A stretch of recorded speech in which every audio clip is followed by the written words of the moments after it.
Good morning, everyone. Hope you're really well.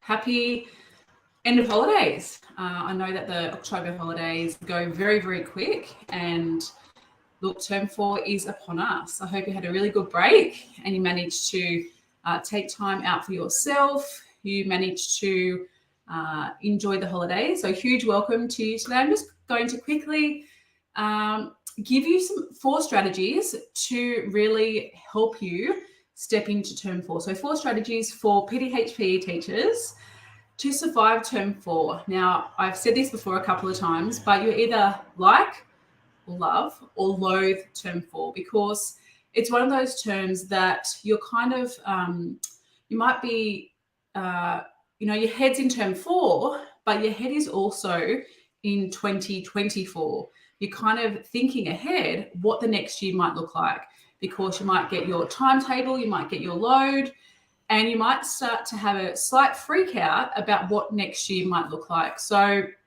today I'm going to share with you 4 strategies for busy PTHPE teachers to enter term 4 in a way that they may not have actually entered term 4 before.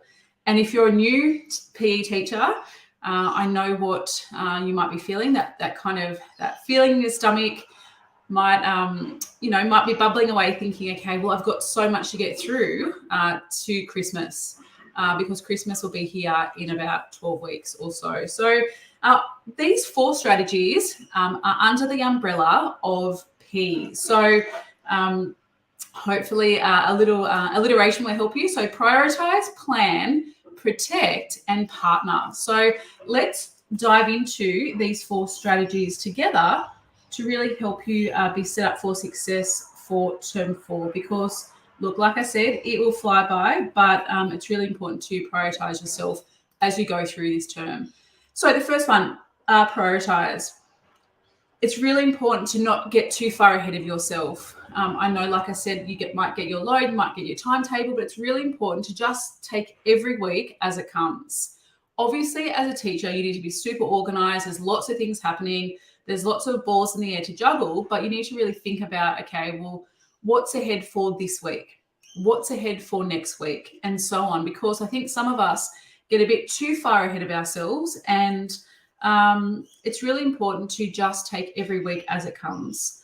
You don't have to have everything ready for next year in term 4. Now, I've been a culprit of that, pushing myself so much that when it came to Christmas, I didn't really feel like I had the positive energy to get through that week, because I was so burnt out, because I was too busy worrying about next year. Next year will come. You'll get time to plan for next year. It doesn't have to be perfect. I am a recovering perfectionist, and I know that many of you are as well, because look, I think that's sometimes the teacher in us. So it's important not to get too far ahead of yourself. Just take every week as it comes. You don't have to have everything ready for next year. It will get there. Like, you will get there in the end. Okay, the next one is to plan.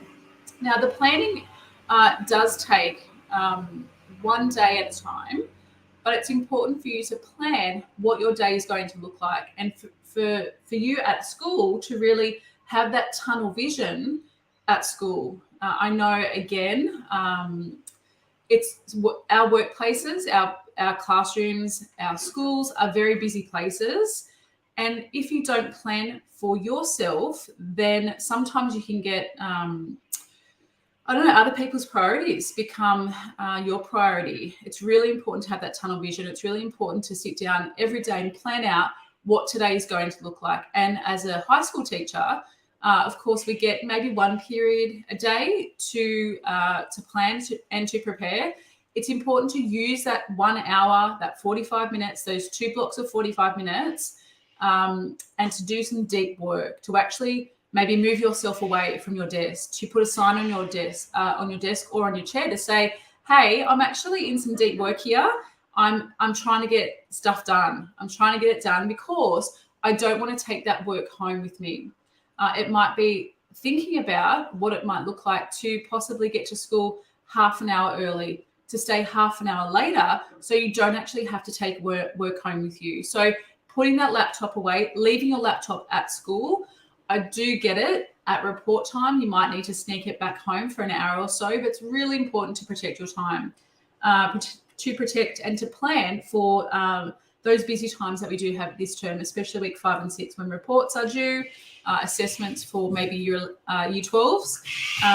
But yeah, I think it's really important to shut that laptop and leave it at work. I have been very guilty of that, to bring it home and to sneak it out after the kids went to bed. And that's not good for you. That's not good for you to then get that laptop out again.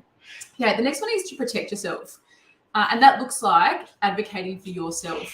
I know that timetables for next year will start to come out, and your boss, your principal, your line manager, being head teacher or PDHP or TAS coordinator, will ask you to maybe, maybe take on a year advisor role. That's voluntary. You're not getting paid for that. Or you get a small allowance. It's not much at all. You might be asked to be the SRC coordinator. And that was me as a very fresh-faced 23 or 4-year-old that I got asked to do these extra roles. And it really put pressure on me as a young teacher to do all the things and to be involved in lots of things. So it's really important to say no. You can say no to your principal. Obviously, any of the things that go outside of our role as a teacher, you don't have to do. You don't have to take on that sporting team next year. You don't have to take on that sports coordinator role, which for most schools, there's absolutely no pay or no allocation allotted to that particular role. So it's okay to say no. You don't have to rewrite programs. You don't have to rewrite assessment tasks. Of course, you have to adjust them for next year. But you don't have to reinvent the wheel or rewrite them completely. So it's really important to protect yourself. You can say no.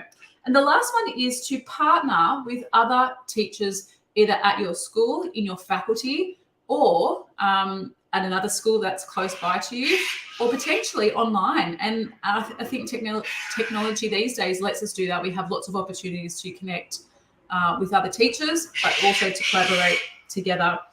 So using your networks, using your colleagues, hopping onto my free PDHP and CAFS community where you can kind of ask 1,000 questions. Someone might have a particular assessment task or a checklist or a program that you might like to tweak and adjust. We've just got some cockatoos outside which are making extremely loud noises.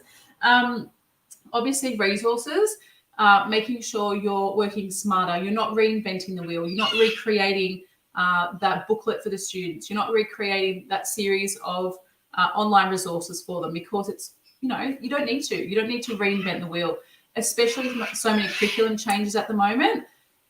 It's okay. It's okay to use what you've got at the moment, and to also ask for help, to go to people that might have some samples of that. Obviously, with all of my resources, our teaching and learning packages, you can use those and tweak them to what you need. So lots of stuff on our website to help you with PASS, Child Studies, SLR, EUC, CAFS, obviously. All of our courses are in PDH. So let's recap the 4 strategies to help you to enter Term 4 in a different way. The first one is about prioritising, so working out, 1 week at a time, planning and making sure you're not taking your laptop and all that extra work home with you. Protecting, so advocating for yourself. You can say no. And also partnering with other people. It's okay to ask people for help. It's okay to not reinvent the wheel. So wishing you all the best for the next 2 days. I hope that you get to have a little bit of time to yourself. Don't get too freaked out about next term. It will be there. It will come. You don't have to be a perfectionist. You'll get through it. And look, if there's anything that we can do to help you, obviously in our Facebook group, you can kind of ask questions there. But we have lots of resources and lots of new things coming up this term, including some EEC booklets straight up to help you. So wishing you a fantastic weekend, and I'll talk to you guys soon. Take care.